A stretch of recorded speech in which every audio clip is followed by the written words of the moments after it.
What is that? You're saying that you're not discriminating Filipinos, but what are you saying? Talk to the newspaper. They're already saying that.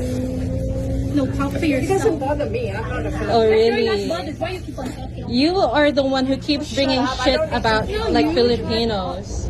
I've left you. Now you've got 2 spaces for your fat bum. Now shut up. You keep on talking, you know? You shut up. I have a bloody fat Filipina next to me with 2 packs of Jollibee chicken who keeps on barking at me. I told her the truth. A, she's fat. B, most of them are here as domestic helpers. And this is the truth. I'm not even making up lies. There's nothing wrong with being fat, and there's nothing wrong with being a domestic helper.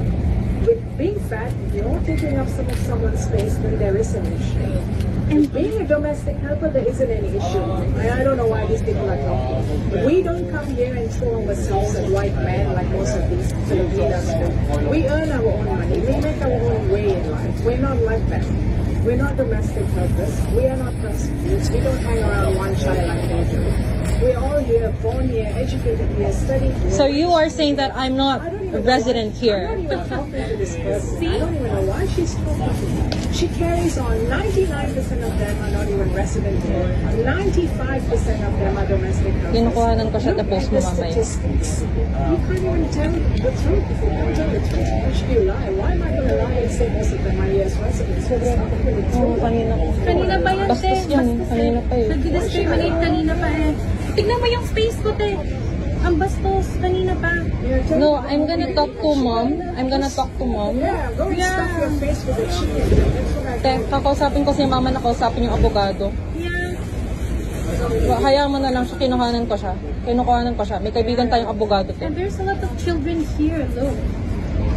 Halata naman kung sino yung uneducated dito. So uneducated. He's saying that, yun na nga, te, The thing is, bastos niya. So what kung madaming DH dito, di ba? Ano ngayon? sila nga, anong tingin sa kanila dito?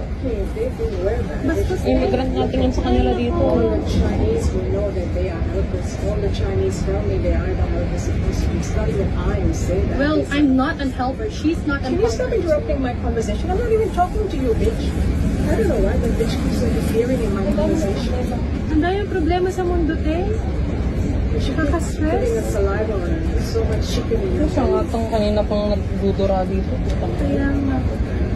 Na-high blood ka din, te. Dinamay niya lahat, no? Ang bastos.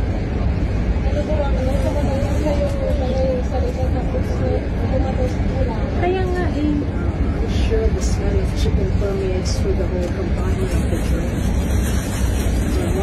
Buksan mo, asarin mo. Te, tumatawa yung alaga ko, te. Paano yung pala?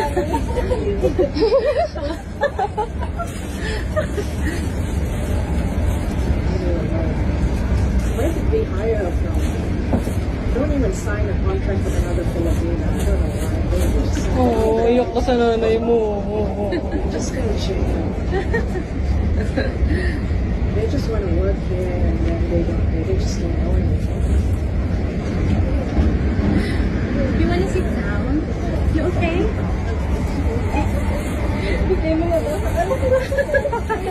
Baka inggit siya, hindi kasi siya pwede kumain ng ganyan. Bako. So sad naman, te.